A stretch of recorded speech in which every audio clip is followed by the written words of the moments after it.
Take your Bibles, go to James chapter 1. James chapter 1. I have the privilege of raising 3 kids, and you might have seen them running around campus every once in a while. They are God's blessing to me in several ways. One way is it keeps me having fun, adventurous, optimistic, at the same time also realizing a lot about my own sinfulness. And so sometimes we'll ask some pretty unique questions. I was intrigued by what are some of the hardest questions kids can ask people. And as you might think, if you go and do a search, you'll probably find like answers that people struggle with. Like if you did a web search and said, what are the hardest ones? What will come up is things of sexual nature. How do you answer those tough ones, mom and dads or adults? Or the questions will be something with Christianity. It's just like, can you explain something I can't see? Can you explain it, and here's the arguments. But one of the questions that I've already been asked, I'm sure people may have even asked you, is why do people die? I mean, what's going on with that? What actually, isn't there like more than 1,000 ways to die? There's just a lot of ways to die, but why do people die? Or here's one of the questions that I don't even know if I can answer it. What does when mean? Like if someone asked you, could you explain when? I don't know is there somebody who can answer that one? How do you explain when? Anybody want to take a shot at it? Define when. But you're not allowed to use the term in the definition, right? My son asked me probably the most unique question one night. Is I'm kind of tucking him in, and he says, "Dad, where'd your hair go?" It's like, well, it didn't really. I mean, some went, some didn't. It's like sort of there, but in his mind it was gone. So, but a question that I think is probably more beneficial to us to try to answer today with the few minutes we have left is, where in the world did sin come from? Now, before you put on your Sunday school hat and you're like, I got this one. And you probably do. I'd encourage you to think through, God has you in this chapel for a reason. So would you consider James chapter 1, a very, very similar passage probably to you. This is a text that I have used regularly in my life and have been able to use it to encourage others. And I want to do the same thing with you this morning, is to encourage you with it. Although sin is in it, and it almost seems depressing, I think if you listen and go along the journey with me, the end result, you'll walk away this day being encouraged for the spiritual battle God has for you. Okay, so how do we get it? How do we get sin? You want to take a shot at that one then? It's a little easier. All right, so Satan brought sin in. All right, genetics, kind of passed along maybe. All right, the fall, so conjunction with Satan, Adam, and those are all really good answers. Romans 5:12 tells us something. It says in Romans chapter 5, verse 12. You probably have it memorized. Therefore, just as sin came into the world through one man, and death through sin, and so death spread to all men because all sinned. So how do we get it? You say Adam, and you bring in Satan into the equation, and now genetics is like passed along. You might say like me, well, I don't know if I like that idea. You might even go towards it and say, I think that's slightly even unfair. And I agree with you. I'm like, I don't like that either. But I do like God's plan. Because look at what it says in verse 15. But the free gift is not like the trespass. For if many died through one man's trespass, much more have the grace of God and the free gift by the grace of that one man, Jesus Christ, abounding for many. So So as one man sinned, so death passed upon all men, for all have sinned. And the trespass as well. But think about the one man, Jesus Christ, and what He has done for all the transgressions. It says in verse 18, therefore, as one trespass led to condemnation for all men, so one act of righteousness leads to justification and life for all men. So I do like that plan a lot better. By one man's death, justification, righteousness, trespasses covered. Okay, so that was an easy question. But then when you ask that question, you almost have to ask the flip side.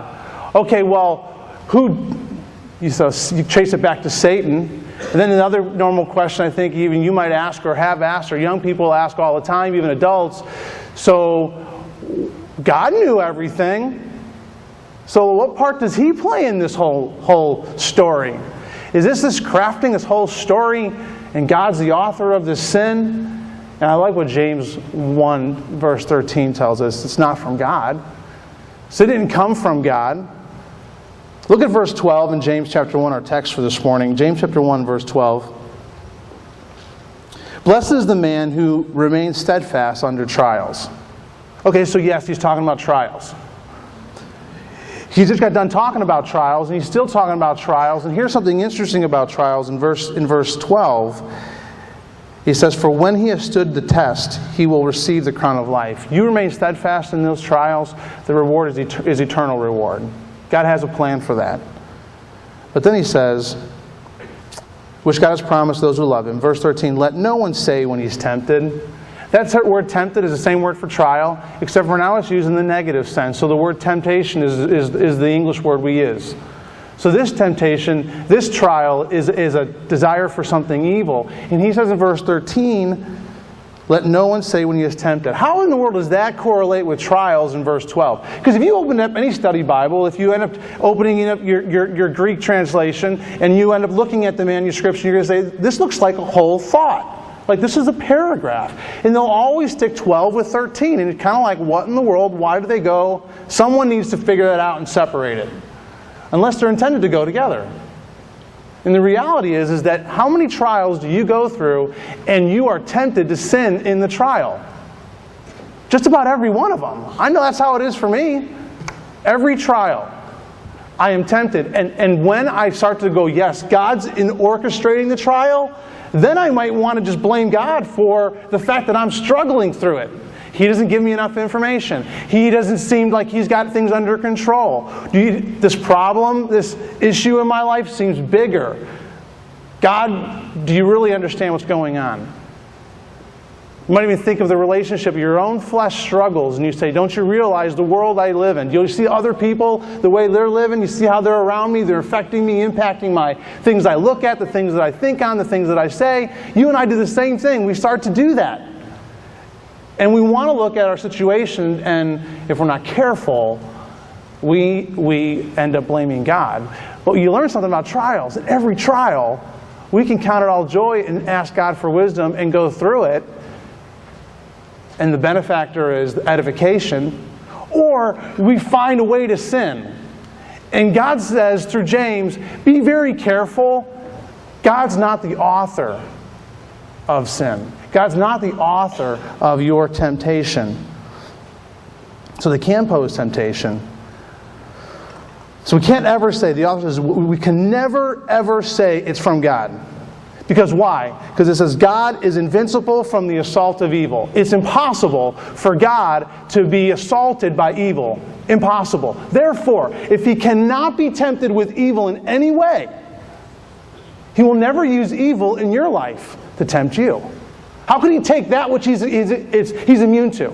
How can He take that which can never be assaulted? He's invincible. How can He take that? It's impossible for God to do that. So we can never say God is the author of that. So how do we get it? Yeah, Adam. Not from God. How we describe it. In 1 John 3:4 says, everyone who practices sin also practices lawlessness, and sin is lawlessness. If you wanted to throw out a nice biblical term to describe it, you can say lawlessness. If you want to throw another term out there, you might say unrighteousness, 1 John 5:17. All unrighteousness is sin. Or you might be more like me, because the first I thought of, when I try to figure out how does the Bible describe what sin is, I thought, man, anything a man knows to do and doeth not to him it is sin. So now sin is starting to become very more real to my life and what I do. When I was trained through CEF, I used to work with some young people, and we do after-school clubs in public schools and teach them how to tell Bible stories and the puppets and the missionary stories, and try to teach the God of the story. And they like this phrase. You probably know it. Sin is anything you think, or you say, or you do that is displeasing or against the law of God. And that, kids can understand that. You know what? I can understand that.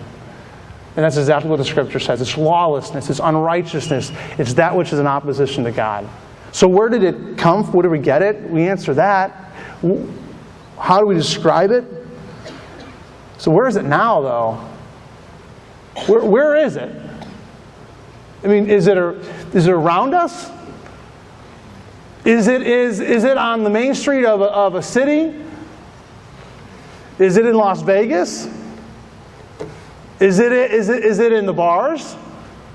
Is it in the clubs? Is it in a bottle? Where is it?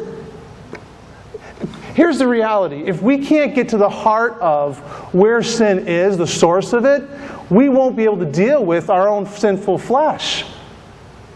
And I love, James gave us the answer to it. This isn't rocket science. This is your ABCs. This is the stuff you and I, we learned since we were growing up if we grew up in church. But don't we forget it often? And we act like I don't know how to handle sin. But the reality is, what does James say? He says, sin is from within. Let me show you something that, let me see if I can get that. Let me turn it on first. When I was in Baltimore, I had a bathroom for the first time in my bedroom. That was a pretty big deal for me. Then I had to walk through the halls, and I had it right in my bedroom, so that my master in our bedroom. So this is what it looked like. Some of you may like the wallpaper. It's kind of that metallic, retro looking stuff, and it was thick. I mean, there was nothing we can do bad to it, and it was going to last forever. It actually, I think, was like tinfoil. It was very, very hard to get off. But I live with it because I didn't want to deal with it. I'm just like, whatever. Some people like it. Some people actually would walk through our house and say, I really like the way you've decorated your bathrooms. We're like, well, thank you, I think. But you'll notice on this right-hand side over there, you can't really see my little laser pointer, but you'll see the white tile, pretty traditional construction. And I wasn't a big fan of it. It had like the frosted glass door. I think I took it off. It's laying there. But one day there was a tile that fell out. And I was like, I can fix that. So I went and got a new one from Home Depot, stuck it in there, good to go. And then a few months later, some more tiles started to fall off. And so now I'm thinking through this thing going, really? I mean, I don't know. I'm already irritated with the bathroom. Don't like the colors. Don't like all the retro look. I don't get it. I don't want it. And it was a snow day. And it was like, there was probably like 30 inches of snow. And I thought, this is the perfect opportunity. I can't go anywhere. And I just started to take all the trash bags I had in the house, and I started to beat the bathroom to pieces. And I put it all in trash bags. I did the toilet, stuck it all out. Snow was falling on top of it. And it's just like, you can see this huge pile of junk now covered in snow. I did it all day, all down to the studs, the floor joists. I didn't know what to do next. I just knew that I was done with the bathroom. So now my wife's like, what are we going to do? Well, we had one other bathroom, so we're good to go. And from January till June, I worked on this silly thing till late, even sometimes 1 in the morning. I'd be working on cutting tiles, trying to figure it out. So that's the before picture. Let me tell you the after picture. I don't want to impress you. I really don't think I will. But nonetheless, I'm very, very proud of my bathroom. It helped sell my house before I came out here. Now, the pictures don't do it justice. But, I mean, look at the fantastic sink, the brand new toilet. It was a large bowl. I really wanted one of those. And I don't know if the glare is probably hurting me, maybe not you, but I was most proud of my tile work. Now, if you got close, you realize it wasn't very professional, but from a distance, it looks really good. And I thought, man, if I did all this work, I mean, my neighbors were irritated by all the work I was doing late at night with the saw, cutting little pieces. Finally, June, I'm done. I'm like, I'm not putting one of those cheap doors in front of the tile or a curtain. That's just I want to see my work, and whenever I want to show my bathroom up, I want them to see it too. So I got the glass doors. So I went went big, and I went with the glass doors, really excited about it, and it does look good. Until I took my first shower, and then I realized that the spots that form on the glass don't actually look that good after they've dried. So then we had to go buy a squeegee, and you're like, Todd, why are you telling me this big old story for? Because here's what happened in my life. So then I realized every time I take a shower in the morning, I need to squeegee the window down. Now that's extra work, and I have things to do. And so I got used to it, but quickly I was like, this is going to get old. And when I found a little way out, because if my wife took a shower after me, then I was exempt from squeegeeing it after I was done. So in my own mind, I would try and get in there first. And she did not know anything about my scheme, and it worked. It worked. And you and I, we kind of laugh about the whole thing. But at the very grassroots of it, what's really going on in Todd's heart is selfishness, isn't it? Let's chase that selfishness down a little bit. Let's say Todd continues to kind of chuckle a little bit about that. I got this thing figured out. And I'm just very selfish in my own heart. I'm doing everything what's best for Todd. And where does that selfishness lead? You know, I no longer have to have a heart for my own wife. I can have it for anyone. How many marriages are broken because of selfishness? How many friendships have been broken because of selfishness? How many idols do we erect over God because of selfishness? And when we get down to you're overreacting, you know, I really believe that God looks at sin this way. Where did all that form? Where did that start? And James tells us where that all formed. And if we're not careful, we just take a nonchalant attitude towards sin in our lives, and guess what happens over time? And so you look at James chapter 1, look at verse 14.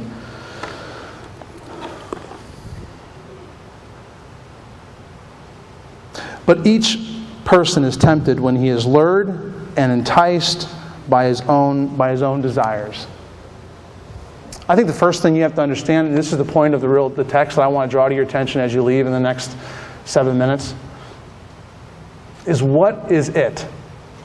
You and I have to understand what it is in our life. I have no idea where you're at today. You really have no idea where I am at today. If you stopped me and said, "How you doing, Todd?" I'd probably tell you how I'm doing. Most likely I'm not like, "I'm awesome, great, thank you very much, best day ever." I don't really respond that way. You know what normally happens in Todd's mind when someone, "How you doing?"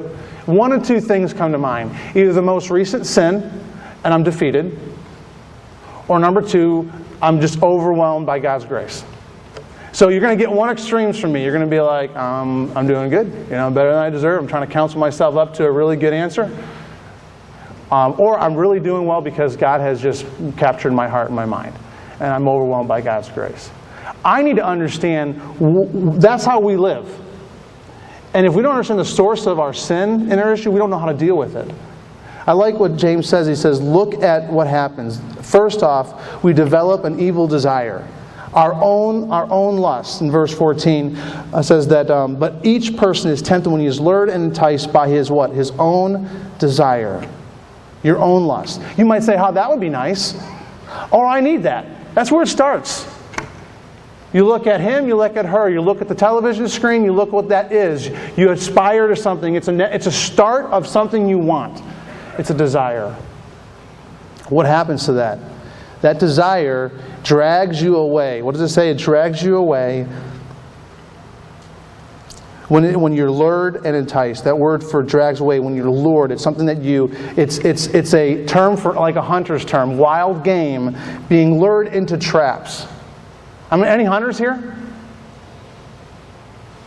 Okay, fine. There are a few. About Duck Dynasty fans? I mean, maybe that's, you moved on from that now, but the reality is how do they make their money? By making duck calls. And they're making so much money because how accurate the sound is. And they got a patent on it. Why do hunters like that? Because it lures the duck to thinking something's real and it's not. And it's the same idea. This desire, then what happens to this desire? I would like that. Oh, that would be nice. I wonder if I can have that. Then all of a sudden it's like, oh, this is how I can get that. So the duck comes out thinking there may be some other duck, and it's not. And the reality is we're lured out in our own hearts and our minds by something. Something you can look at that it's, oh, that's how I can get that thing. And then it drags me away. It entices me. It's a fishing term to describe catching or capturing. Maybe to catch with a bait.